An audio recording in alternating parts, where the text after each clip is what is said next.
Here we go. Dave Johnson, Glenn Consor, another full court press, and we're both just smiling just thinking about it. This gives us an excuse to spend some time with Marcin Gortat, and he's got over his shoulder right now the Orlando Magic jersey, his club jersey from when he was in Germany. Germany, but right? But you got to show us you're repping the Wizards. Go ahead and spin that around. We got Wizards. Right. So right here, starting from the right side, this is the Rhein Energie Cologne, the German team I came from. This is the national team jersey. Right here is the Orlando Magic jersey. In this corner, we have Phoenix Suns. And right here are two jerseys from the Wizards. We have the jersey, the regular jersey, still with number 4. The one on the left is with number 4. And this one, the other one is with the USA stripes and the USA stars. There was the I would say golden edition because it's really cool jersey, and it's actually with the number 13. So I got 2 jerseys, and back at home I got obviously a couple more. So yeah, this is my little collection of my own private jerseys. Well, for the record, there's 2 Wizards jerseys, just so fans know that 2 Wizards jerseys. But just update us as we talk to you. Where are you right now? And how's it been going? Because we all want to know how we're getting through. So, well, I just came back to Poland. I've been in States in Orlando for about 2.5 months, and I decided I have to go back to Poland because of the whole situation. I had to take care of my foundation. I had to take care of a couple businesses, obviously see my family. My girlfriend also had to go back to see, to take a look over the business. And yeah, I mean, we sitting at home. I'm trying not to lose my mind. I think everybody's going through the same thing. I have a feeling like, I'm talking to the walls, and, thank God that the walls are not speaking back to me because they will be obviously crazy. But yeah, it's a tough time for everybody, and we just gotta survive that somehow. March, I bring this up in these podcasts, but someone like yourself who recently retired from the NBA, which is life-changing anyway. You got to plan. You got your life has changed. All the pace of the NBA all those years for you. Right. And not only have you retired, but now we have this pandemic, this virus that has affected. I mean, what have you learned about yourself during this time of isolation, quarantine? And the change that you're going through?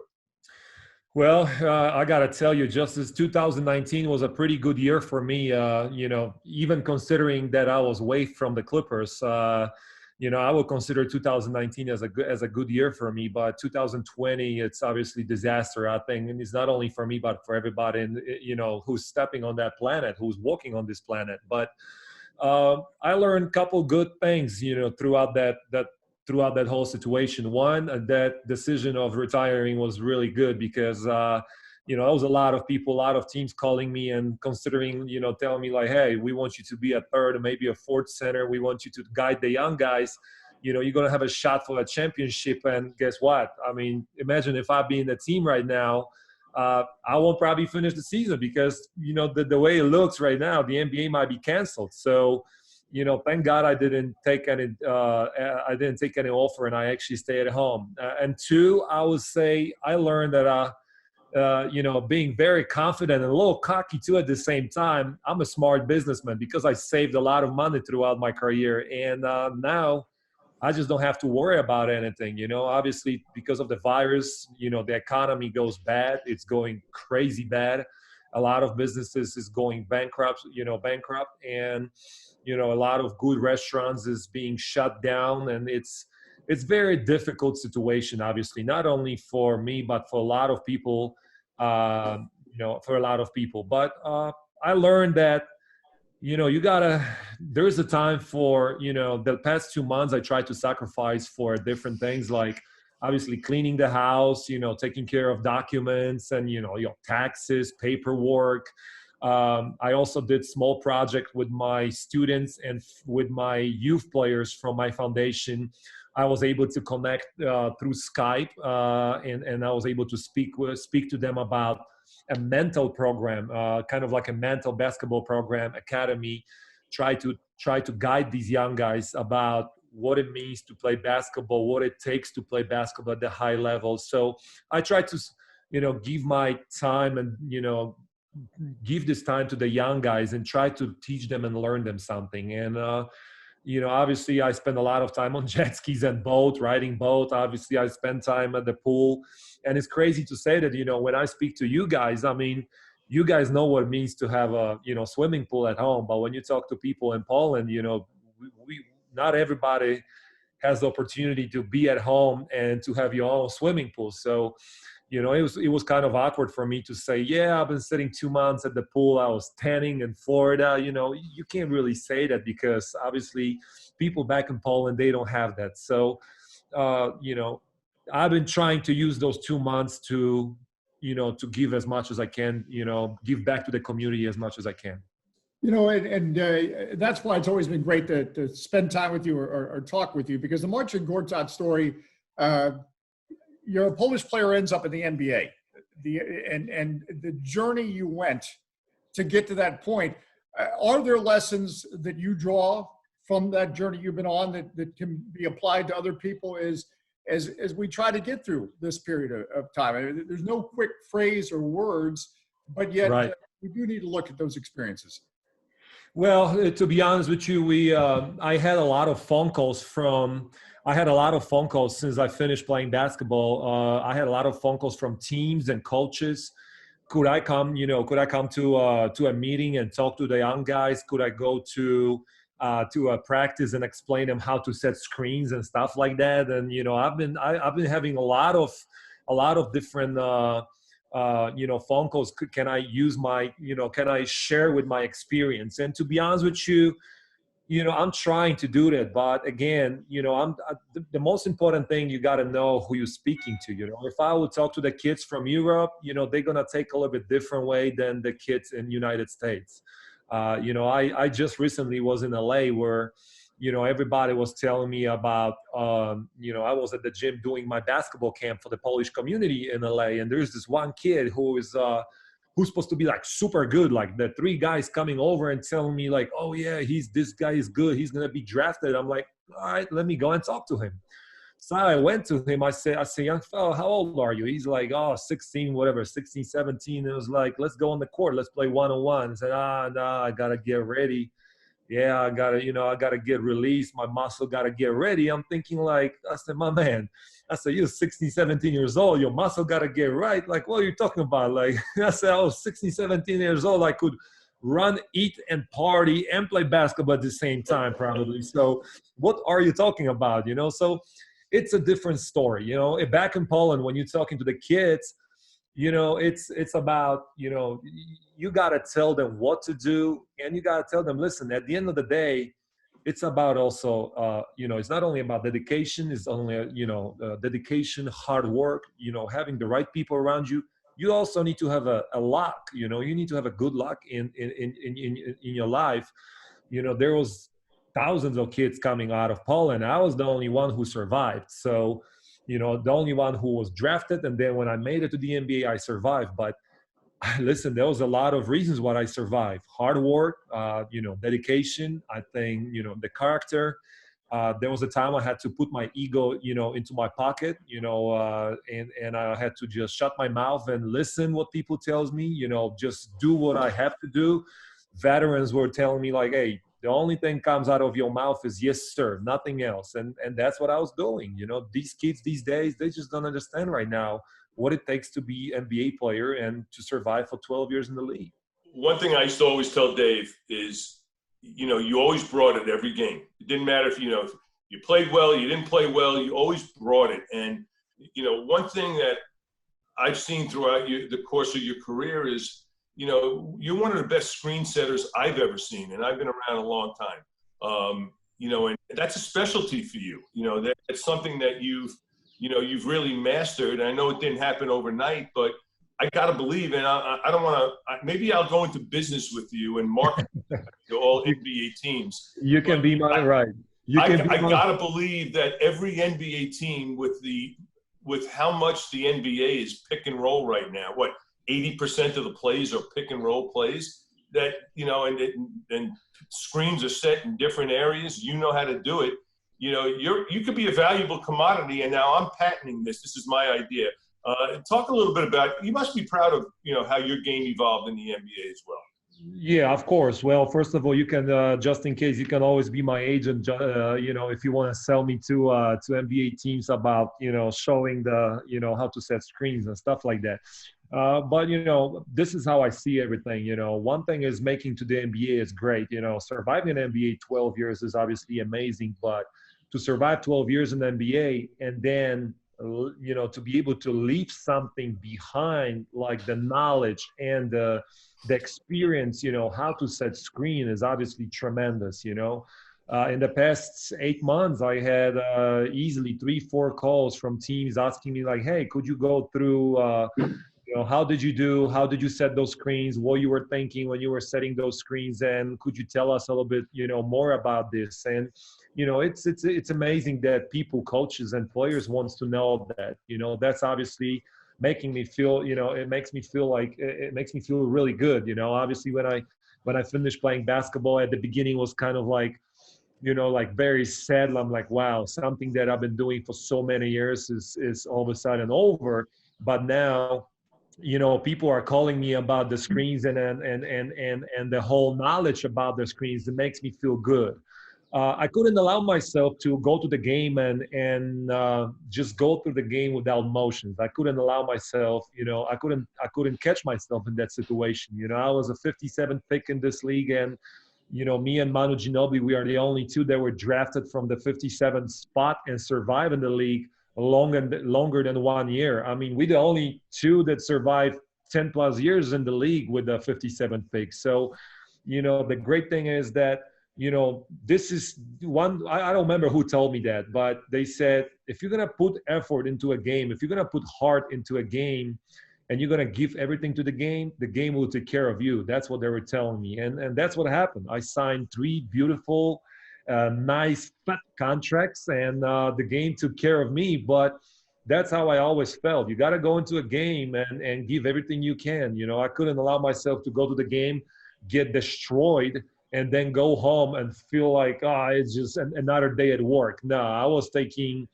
bad games. I was taking very bad. I was thinking about those games. I was analyzing those games. And I said, I was promising to myself, I will never allow that to happen again. And, I always knew that I had to bring it. That's what it was. I mean, let's be honest. Maybe I had a good size. I was able to move, but I wasn't like a super, super, super talent like LeBron James or Kevin Durant. I never had that, but I just had to do whatever it takes to, help the team. And finally, in the 4th and 5th year, I came up with those screens, and, I love it. I love it because John and Brad was eating. I mean, they were amazing. Like I said before, it's not only about me setting screen, but also having a player who knows how to use the screen. And John and Brad were just freaking amazing. I mean, not only the talent, but the speed and the knowledge, the brain. They were able to read my game, because sometimes I didn't even tell them I'm going to set a screen like that. They were just reading me. So, the chemistry we built in 5 years was obviously tremendous. And I love it. I love it. The science of developing that skill of setting screens, what was your model for that? I think about in our franchise's history, we had one of the greatest ever in Wes Unseld, one of the greatest all-time players, and that certainly was part of his repertoire. So you tried to specialize in that, or I don't know if specialize is the right word, but make that part of your skill set. Right. What was your model? Well, to be honest with you, I was when I was in Orlando and then later in Phoenix, I was being taught by a great coach, Brandon Malone, the father of Michael Malone from Denver Nuggets. Brandon Malone was he's a 2-time champion with the Detroit Pistons, if I'm not mistaken, with Coach Chuck Daly. And when he was in Orlando with Stan Van Gundy, he was dedicated. His time was he was dedicating entire time to me. And after practice, after workout or warm up before the game, he will walk down with those articles, printed from the internet, and he was giving me those 2-3 pages, and he said, "I want you to read that." And first of all, at the beginning of my career in NBA, maybe I could speak English, but I wasn't really reading well. So I was like, all right, first of all, I got to learn to read that now. But so I start reading, and then after, obviously being smart ass, after first time, he caught me like, all right, so I gave you yesterday this article. Tell me what was in the article. And I was like, you know what, coach, I didn't read it. He's like, well, so this is how it's going to be. I want you to learn something. So next time he brought me another article, I read the article right away. And then he says, so what you think about this article? So he gave me about Dennis Rodman, Kevin Garnett, Tim Duncan. He was giving me all the great players, giving me the knowledge of the great players. And I've been trying to learn a lot from all these players, Shaquille O'Neal, Kevin Garnett, Ben Wallace, a great defender. And at the end of the day, he said, learn something from them, but I want you to be your own version. And that's what happened. I was trying to become a just as best version as Marcin Gortat can be. Later on in Washington, I was, learning, and I knew it that in the fifth year, definitely the fifth year, I wasn't able to contribute like I used to do. And I just had to come up with something to help the team. And that's what I was doing. I was setting million screens. The game developed into basically either layup or shot from three-point line. So I knew it at that point that, obviously I'm not shooting threes. I'm only doing layups, dunks, maybe free throws. So I gotta do something to help the team. And that's how I was, that's how I became a great screener.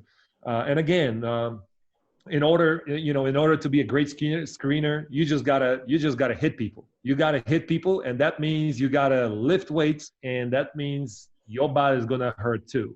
So not too many big men can set good screens because they're just afraid to get hit. And if they're not gonna get into a weight room and they're not gonna lift the real weights, they got to throw those bands. They're doing all these bands. They got to throw it away. They got to lift weights. If they're going to lift weights, they're going to become much better players.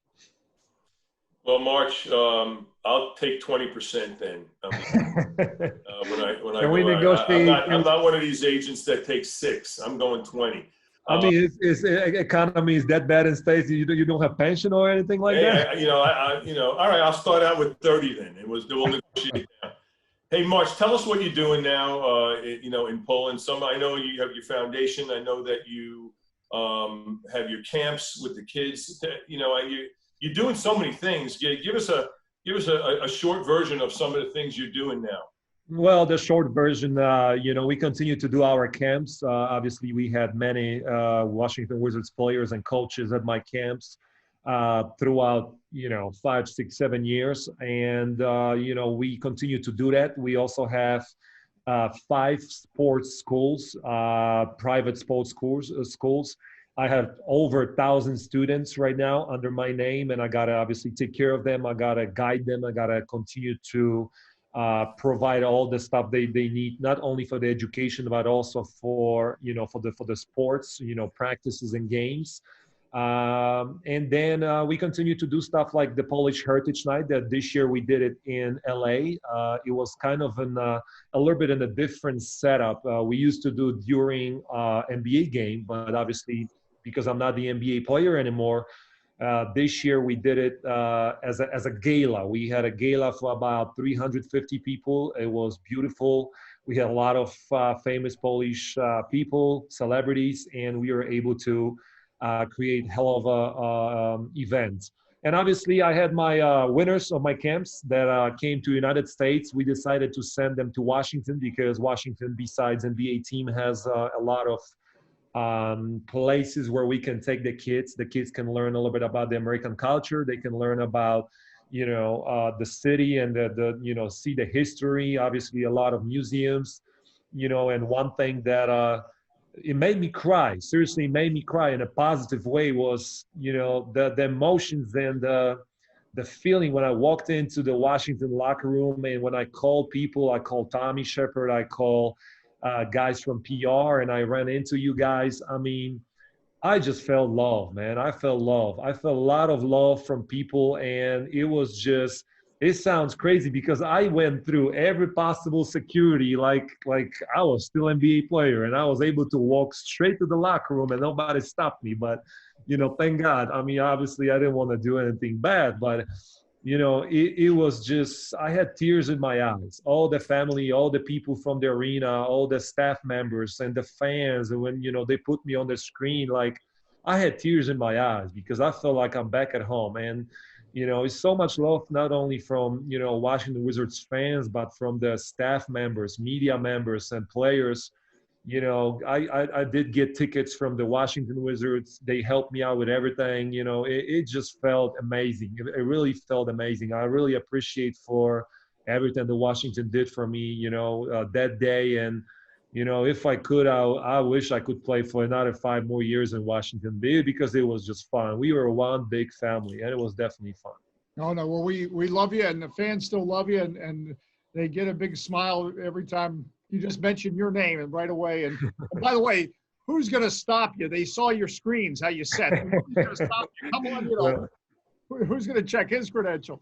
Along those lines, or it was a special time. I think back to 2014, finally breaking through and getting into the playoffs. And I don't want to put words in your mouth, but when you look back, and I know you do it all your time throughout the NBA, what brings a Marcin Gortat smile to your face? Is there any particular period of time?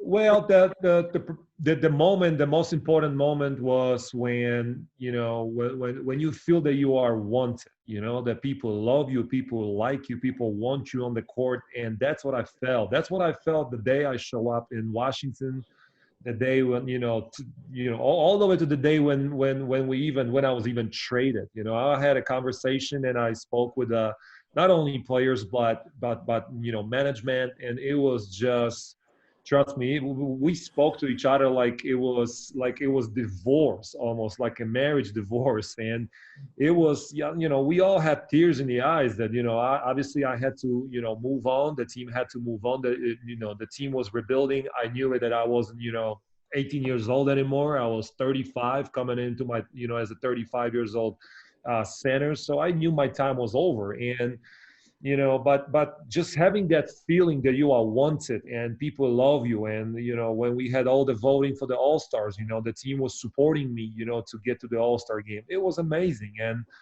I was always involved in all the events, all the community work in Washington. And it was really amazing. Like I said, at the beginning, I was obviously going into a city from Phoenix. When I was going from Phoenix to Washington, it was a weird feeling because I didn't know where I'm going. But having that opportunity to play with John and Brad, it was amazing. Seriously, it was amazing. And obviously playing with Steve Nash was great too in Phoenix. But then Steve Nash said, "You know what? I'm getting old. I'm going to the Lakers.